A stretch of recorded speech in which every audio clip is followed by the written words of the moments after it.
아, 할렐루야. 예, 성령 체험 그 이론과 실제라는 로버트 하이델러 목사님의 책을 지난주부터 제가 요약해서 설명을 드리고 있습니다.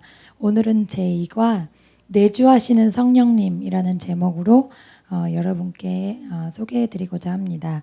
먼저 이 과에서 핵심이 될 수 있는 요절 한 군데를 같이 보고 말씀드리겠습니다. 로마서 8장 9절 말씀 합독하겠습니다.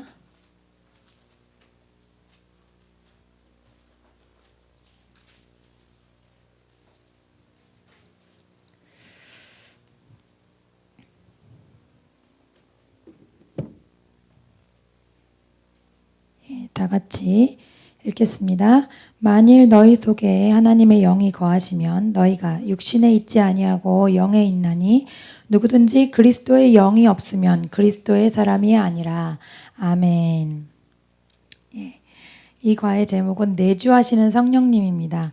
성령님께서 우리 안에 계신다는 그런 말이 내주라는 말이 되겠죠. 이제 이 과를 소개하시면서 목사님이 한 가지 예화를 시작하시는데 굉장히 재밌어요.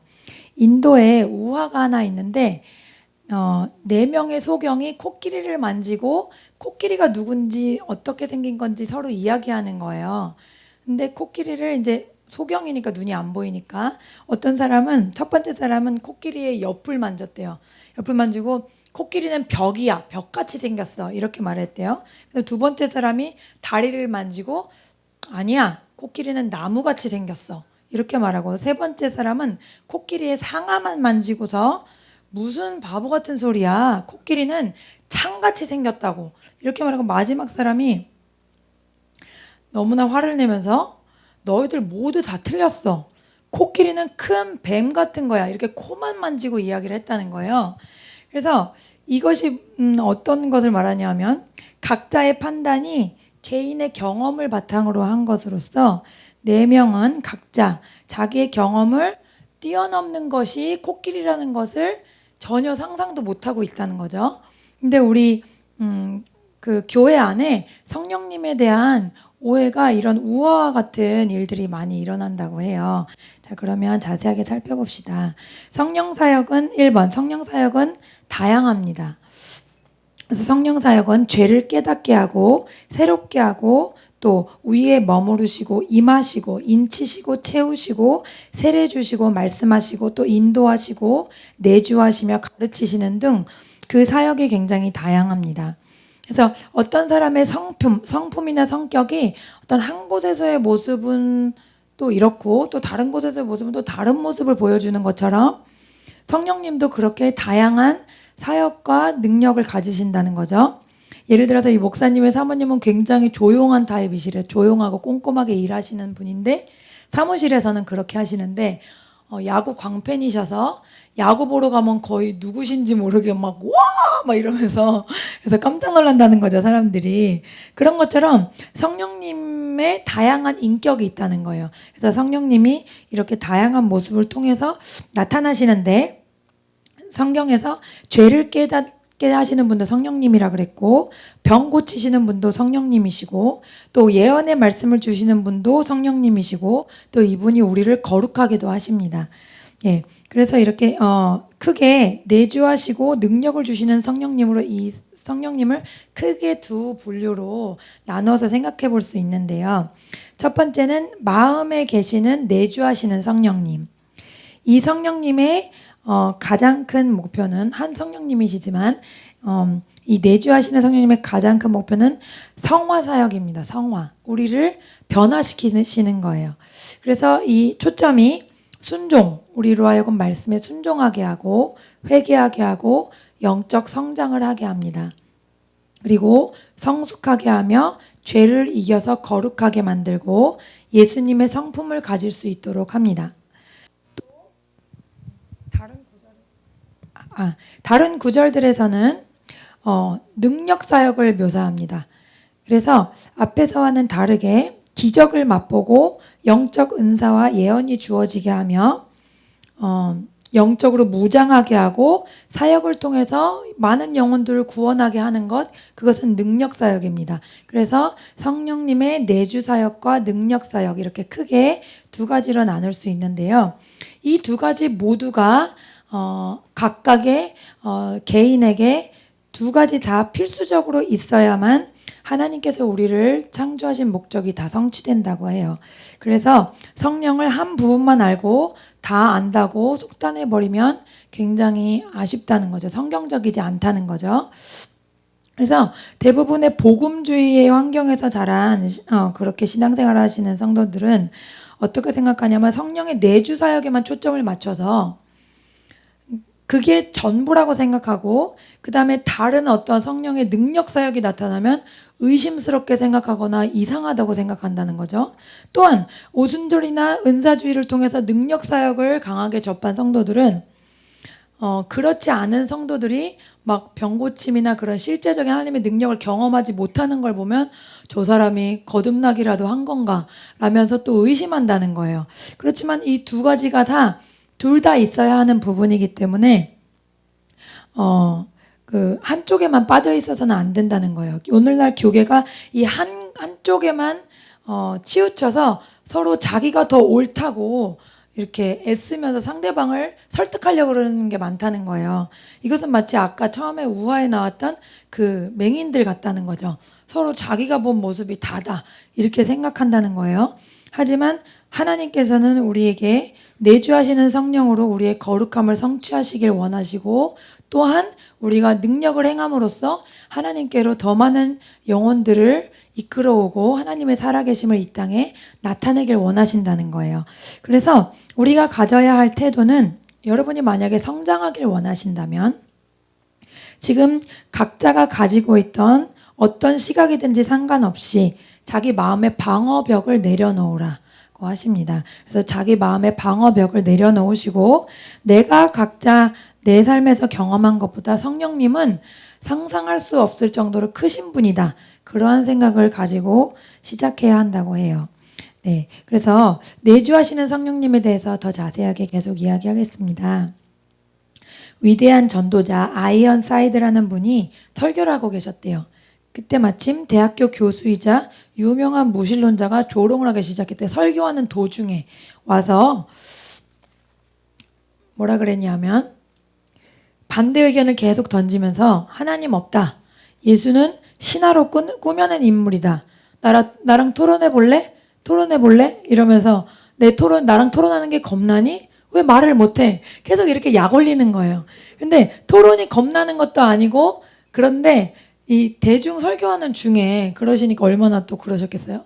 근데 이분이 하나님께서 지혜를 주셔서 어떻게 대답했냐면, 크게 사람들 다 듣는 데서, 예, 제가 선생님의 도전에 응하겠습니다. 대신 토론에 나오실 때 당신의 무신론으로 삶이 변화된 남녀 10명만 모아오십시오. 무신론의 힘으로 자유케 된 알코올 중독자, 마약 중독자, 혹은 창녀, 범죄자들이었으나 지금은 변화받아서 책임 있는 시민으로 살고 있는 사람을 데리고 나오십시오. 사회에서 버림받아 소망이 없는 자들 중 무신론을 받아들여서 그 구덩이에서 빠져나오게 된 사람을 몇 명 데리고 나오십시오. 그리고 제가 나올 때는 이 도시에서 예수 그리스도의 복음의 능력으로 변화받아 새 사람이 된 남녀 200명을 데려오겠습니다. 그랬대요. 그랬더니 아무 말도 못하고 돌아갔다는 거예요. 왜냐하면 그 자신도 무신론으로는 삶을 변화시킬 수 없다는 것을 알았기 때문입니다. 예수 그리스도는 어떤 종교 지도자도 할 수 없는 일을 하시는 살아계신 하나님이십니다. 인생을 변화시키시고, 이것이 바로 성령의 내주 사역이십니다. 사람들의 마음에 사시는 예수님의 영으로서 새로운 소망과 새로운 사랑과 평화와 기쁨과 새로운 방향을 인도해 주시는 분이십니다. 성령의 내주 사역은 그리스도 안에 인치심을 얻고 그에게 속해 있다는 내적 확신을 얻게 하시며, 또 우리 안에 속사람의 근본적인 변화를 일으키십니다. 그래서 옛 습관을 버리게 되고 옛 속박이 끊어집니다. 억눌린 자를 자유케 하신다 그랬죠, 성령님께서. 새 사람이 되어 점점 더 주 예수 그리스도를 닮아가게 하는 것입니다. 제가 지난주에 저의 간증을 뒤에 잠깐 덧붙였었는데요. 저도 이런 놀라운 일을 똑같이 경험했습니다. 그래서 제가 26살에 모든 저의 계획이 실패됐을 때 무릎을 꿇고 예수님을 제 마음에 살아계신 신님은 제 마음에 와주세요라고 간절한 문장으로 얘기했을 때 주님께서 제 마음에 오시고 저의 모든 악한 습관들이 순간적으로 바뀌는 것을 느꼈어요. 부끄럽지만 저희 동생들이 여기 계시기 때문에 말하기가 좀 창피하지만요. 전에는 정말 성격이 그지였죠. 대학생 때인데 이제 동생이 좋은 거 갖고 있으면 뺏어서 내가 먼저 가져가고, 그리고 내 거 좋은 거 동생이 빠져가면 가만 안 둡니다. 지구 끝까지 쫓아가서 등을 한 대 딱 때려야 되고, 네가 이랬니 저랬니 막 욕은 안 했어요. 욕은 안 했는데 막 할 수 없는 말을 다 하고 기분 나쁘게 해야 되고 제가 우는 꼴을 봐야 돼요. 그 정도로 성격이 그지였어요. 근데 예수님이 제 안에 오시고, 근데 희한하게요, 제 안에 그런 게 전혀, 저가 정말 목숨 걸고 중요하게 여기던 그 일이, 희한하게 그 일이 아무 관심이 안 가져지는 거예요. 저는 막 예쁜 귀걸이, 또 저의 화장품, 대학생이니까 막 외모에 많이 신경을 쓰잖아요. 그런 것들에 동생들이 막 손대면 너무 화를 참을 수가 없었거든요. 근데 그거를 희한하게도 그때 어떻게 됐냐면, 아마 기억 못할지도 몰라요. 신현수 선생님 앞에 계시지만, 동생이 그걸 쓰고 제 자리에 안 놔두면 저는 막 이상해지거든요. 근데 변신을 하는데 동생이 이상하게 놔뒀어요. 그날 귀걸이를 아무데나 놔뒀어. 근데 언니 뭐 그래서 이렇게 실토를 하는 거니, 내가 이거 이렇게 했어 괜찮아? 그랬는데 눈치를 보는 거예요. 근데 제가 괜찮아 그냥 놔둬. 그런데 동생이 한번 제 얼굴 다시 딱 봅니다. 언니 정말 괜찮아? 제가 좀 미친 줄 알았던 거예요. 근데 어느 순간에 아무렇지도 않은 거예요. 그거를 어떤 분이 이렇게 표현하시더라고요. 이렇게 겨울에 나뭇가지가, 그러니까 나뭇잎이 다 떨어지고 그 몇 가지 이렇게 이파리가 남아 있을 때가 있잖아요. 그 몇 개 남은 잎사귀가 언제 떨어지냐 하면 봄에 새로운 싹이 나올 때 그게 딱 떨어지거든요. 그것처럼 내 안에 나쁜 것들이 많이 있었는데 내 안에 다른 어떤 강력한 힘이 그걸 그냥 자연스럽게 밀어내는 거예요. 그래서 그냥 그렇게 사라지더라고요. 근데 순간적으로 그런 변화도 경험했지만 그 이후로 또 더 많이 변화돼야 될 부분들이 있고 지금도 변화되기를 사모하는 부분들이 있지만 예수님께서 제 안에 오셔서 그런 일들이 일어나셨었어요. 예. 그래서 에스겔에서 하나님께서 이미 우리 안에 성령님을 주시겠다는 예언을 하셨습니다.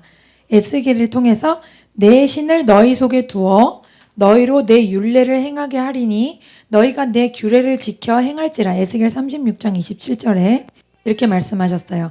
왜냐하면 구약 시대에는 성령님께서, 예수님의 영이 우리 안에 오시진 않았잖아요. 어떤 특정한 사람을 택해서 그 사람에게 하나님의 뜻을 전하고 그 사람이 다른 사람들에게 전하게 하셨지, 우리 안에 오셔서 개인의 삶을 인도하시지는 않으셨어요. 그러나 그렇게 하시리라는 것을 구약에 이미 예언을 하셨다는 거죠. 예수님께서는 십자가에 못 박히시기 전날 밤에 제자들에게 얼마 있지 않아서 그들 안에 내주하게 될 것을 말씀하셨습니다. 요한복음 14장 7절에. 그 후 예수님께서는 정말로 십자가에 못 박히시고 부활하셔서 못자국이 있는 채로 영광스러운 몸을 입고 제자들에게 나타나셨고, 특별히 요한복음 20장 22절에 성령을 받으라고 숨을 내쉬면서 말씀하셨어요. 이것은 굉장히 중요한데요. 왜냐하면 창세기 2장에서 아담에게 생명의 숨을 불어넣어서 생기가 되었잖아요. 그것처럼 이 숨을 불어넣은 것은 이제 개인 안에 내주하시는 성령님을 주셨다라는 뜻으로 해석할 수 있다고 이 목사님은 그렇게 말씀하십니다. 예. 그래서 우리 안에 그 다음에는 성령님이 우리 안에 왜 살기 원하시는가? 왜 살기 원하시는가에 대해서 이야기해 보겠습니다. 왜냐하면 우리의 내면부터 변화를 입어서 좀 더 예수님을 닮도록 하기 위해서입니다. 그래서 아까 말씀드렸지만 구약 시대에는 하나님의 백성들에게 거룩함을 정의해 줄 만한 외적인 틀인 율법이 주어졌어요. 그래서 그 율법은 엄격하고 선하지만 능력은 없었어요. 이렇게 해야 되는 건 알지만 나를 그렇게 할 수 있도록 인도해 주시는 건 아니었거든요. 예, 율법에는 거룩한 삶을 살게 할 능력이 없었습니다. 하나님이 이제 그 백성의 마음에 법을 기록하리라고 예레미야 31장 33절에 예언하십니다. 약속하십니다. 이 약속이 성령의 내주하심으로 이루어져서 하나님의 거룩하심이 우리 안에 머무르게 된 것입니다. 그렇기 때문에 성령님이 우리 안에 거하시게 되면 우리를 변화시키시게 되는 것이에요. 그래서 이 목사님도 어떤 교회 한 청년의 예를 드셨더라고요. 쉐인이라는 청년인데 이분이 어릴 때부터 마약과 성적 타락, 범죄에 익숙해서 전혀 예수님을 모르던 사람인데 어떤 교회의 한 지체가 이분을 전도했어요. 그래서 이 목사님 교회에 나오게 되고 구원의 기적을 경험하고 예수님과 사랑에 빠지고 기쁨과 감사와 즐거움으로 가득 차 있었는데 예전의 죄를 완전히 끊지는 못했던 거예요.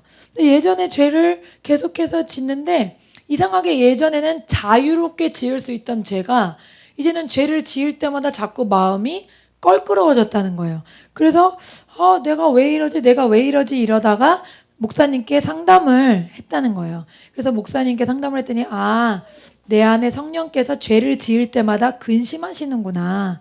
그것을 알고 이분이 그 죄를 완전히 끊을 수 있게 되었다고 합니다. 예.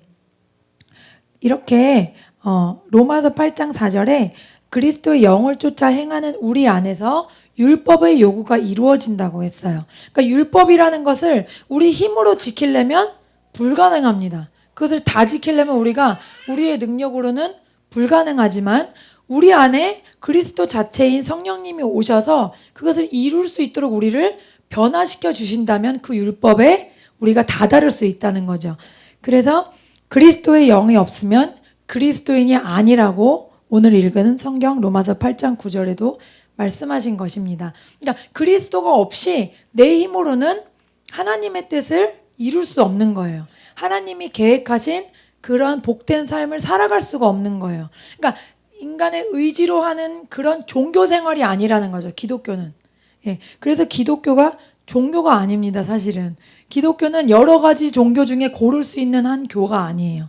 왜냐하면 그분이 유일한 분이고 우리를 창조하신 분이고 우리가 어떻게 살아야 할지를 아는 유일한 분이기 때문에 그 성령님께서 예수님을 진심으로 고백하는 자들에게 모든 자들에게 내주에서 들어오십니다. 하나님을 향해서 지금이라도 예수님, 저는 당신이 필요합니다. 저는 당신을 믿습니다. 제 죄를 용서해 주시고 저를 당신의 것으로 삼아주세요. 이렇게 기도하는 모든 사람에게 하나님의 영이 들어오십니다. 그래서 이렇게 성령의 내주는 자동적으로 이루어집니다.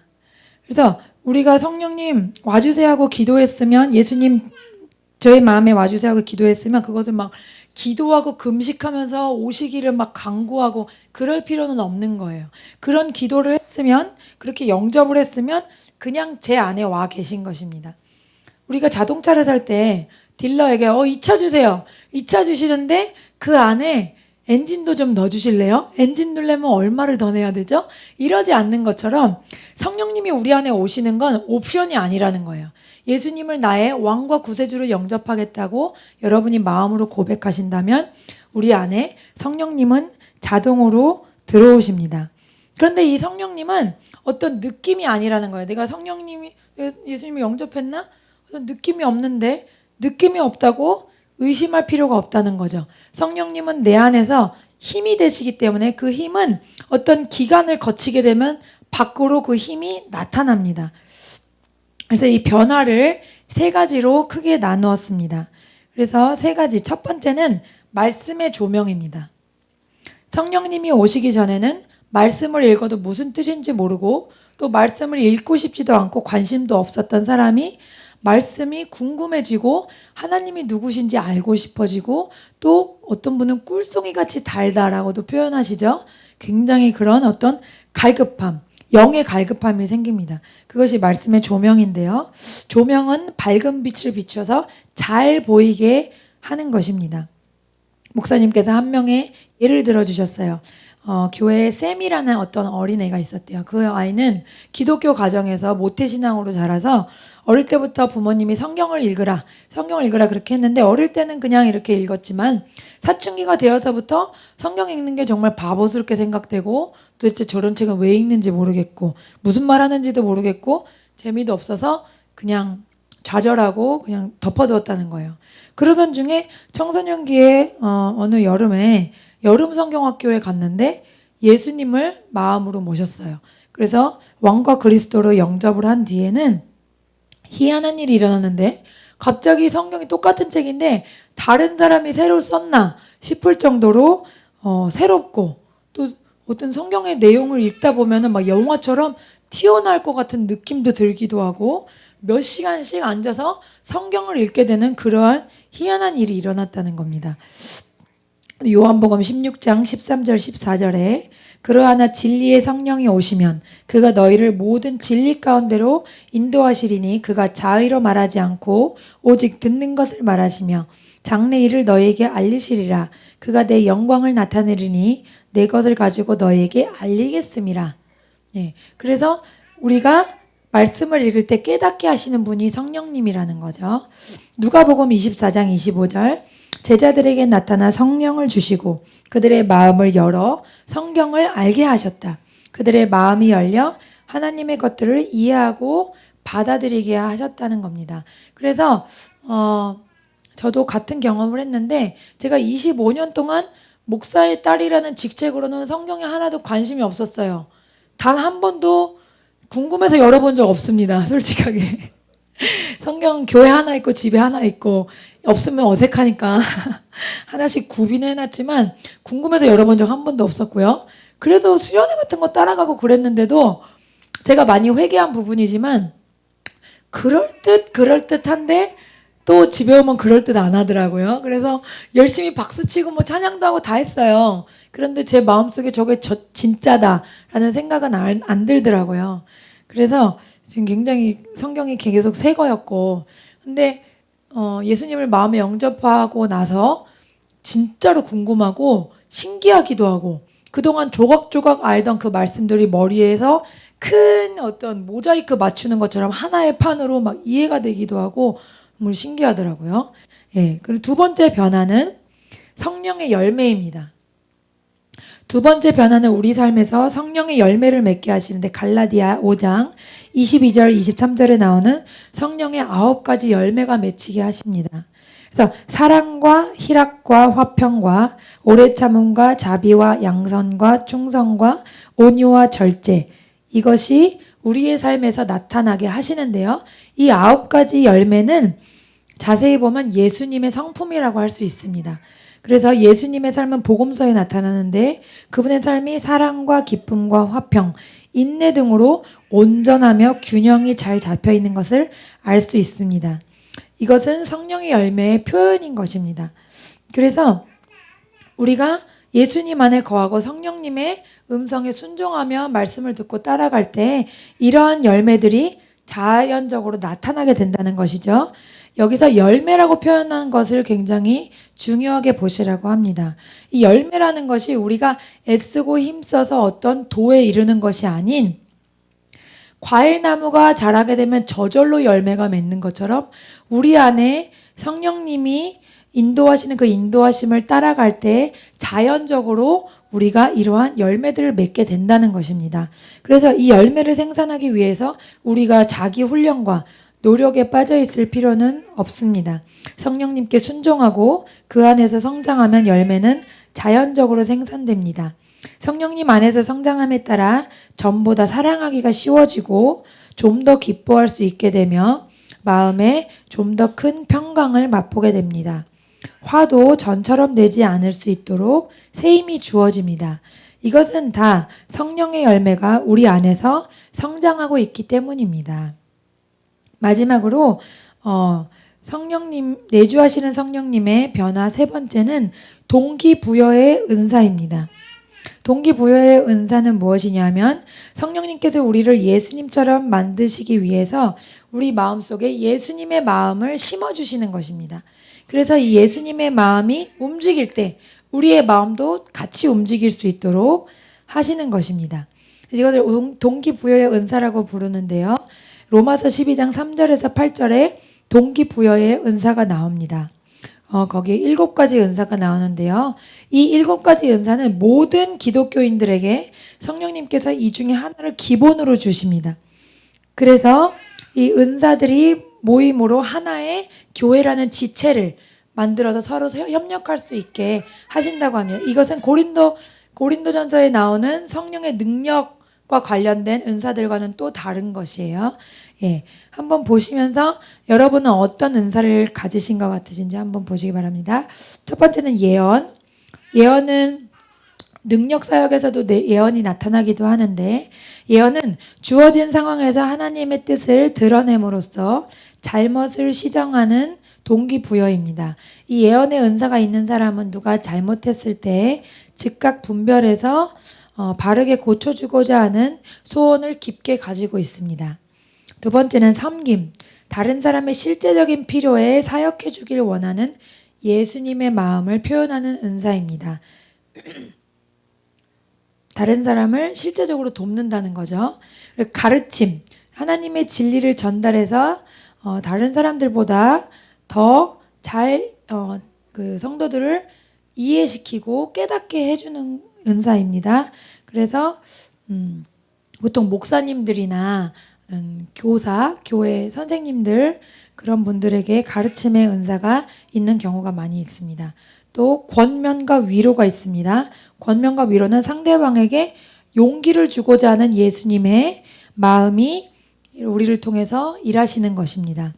그 다음에 구제. 구제는 타인의 필요를 보았을 때 자신을 희생하면서까지 실제적으로 그 필요를 채워주려는 예수님의 열망입니다.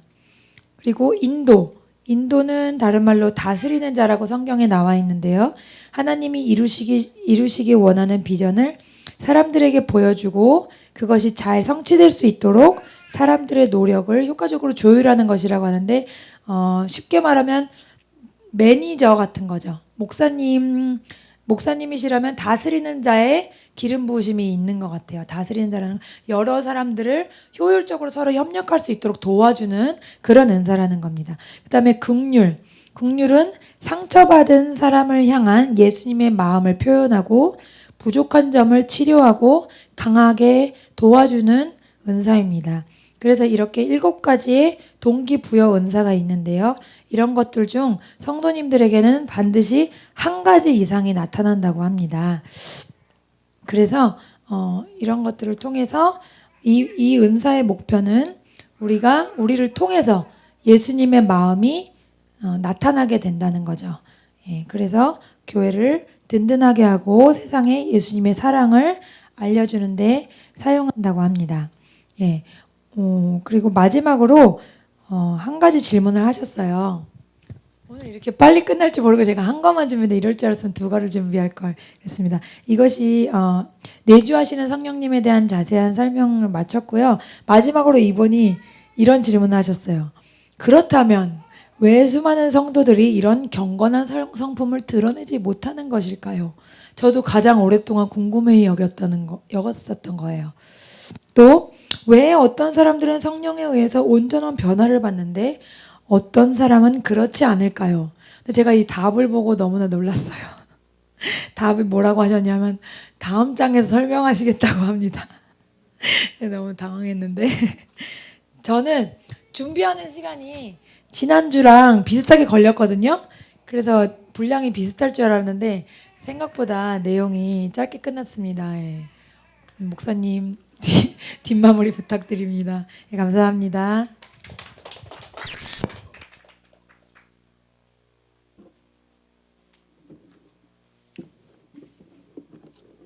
네, 감사합니다. 우리 그 성령의 내주하심 잘 들으셨죠? 우리가 보통 성령의 역사를 우리가 한국 같은 사회에서는 내주하심보다는 어때요? 드러나는 거를 너무 좋아하죠. 뭐 기적이라든지 치유라든지 또 뭔가 막 뜨거움이라든지. 그런데 오늘 이제 내용 가운데서도 공통적인 거 중요한 얘기를 해주셨습니다. 뭡니까? 바로 성령의 내주하심. 그러니까 우리의 겉으로만 막 뜨겁고 뭔가가 되는 것도 있지만 내 속에서 나를 바꾼다라는 거예요. 그러니까 내 속에서 무엇인가 나를 변화시킨다.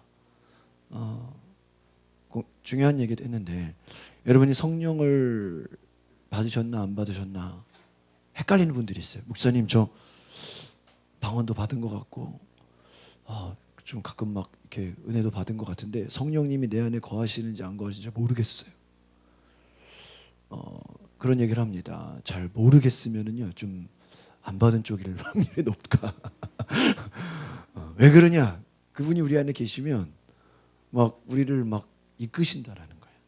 아까 것처럼 평소에는 성경에 관심도 없었는데 성경을 보고 싶어지고 옛날에는 수요예배, 금요예배, 새벽기도 관심도 없었는데 가서 막 말씀이 듣고 싶어지고 기도가 하고 싶어지고. 그러니까 과거에는 내가 없었던 것이 어때요? 과거에는 내가 전도가 무서웠는데 이제는 막 내가 전도가 되어지고 이런 일들. 저도 제가 고3 때 성령 체험을 하고 나서 막 집에 가서 제가 막 성경을 보게 되더라고요. 다시 막 사도행전, 마태복음이 누가 가르쳐주지 않아도 누가 나한테 설명을 안 해줘도 이게 이 말이구나가 내 속에서 누가 나를 알려주는 것처럼 이게 내주하십니다. 그러니까 성령이 우리 안에서 역사하셔서 우리를 다스리실 때 그 성령의 역사가 나중에 결과로 나타나는 거예요. 그러니까 우리가 결과를 바래서 되는 것이 아닙니다. 또 아까 중요한 얘기 했어요. 오늘 새벽에도 김진강 선생님에게 잠깐 말씀드렸는데 여러분이 우리 카메라 조금만 위로 올려줄래요? 예. 성령의 충만함을 받았다고 해서 갑자기 여러분의 어떠한 그 증상들이 다 사라지는 건 아니에요. 예를 들면 여러분의 성령을 받았다고 해서 갑자기 아프던 사람이 뭐 몸이 안 아프냐 이런 것도 아니라는 거예요.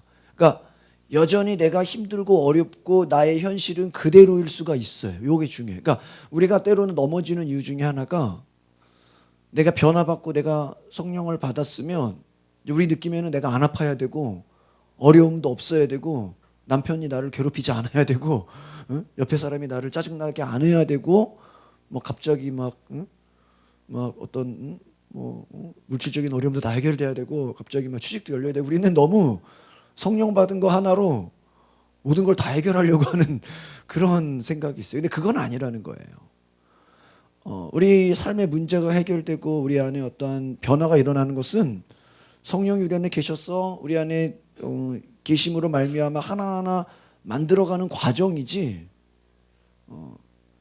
물론 성령의 역사가 강하게 역사했을 때 우리가 뭐 불같이 역사해서 또 우리 가운데 어떠한 치유로 역사하실 수도 있죠. 그러나 꼭 어떤 치유가 성령 받은 거에 대한 증거는 아니라는 거예요. 때로는 성령 충만의 역사가 방언으로 나타나긴 합니다. 그러나 방언을 잘 못한다고 해서 성령이 또 안 계신 건 아니에요. 우리가 이렇게 또 오해하시면 안 돼요. 중요한 그 부분이 아까 뭐였냐면은 우리 안에 현실이나 나의 질병이나 나의 육체의 연약함은 그대로 있어요. 그러니까 뭐 감정적으로도 뭐 자꾸 우울해지고 뭐 낙심이 많고 또 막 외롭고 이렇게 여러 가지 힘든 사람들이 성령 받았다고 해서 갑자기 뭐 그게 싹 사라지냐 그건 아니에요. 여전히 우리 가운데 있어요.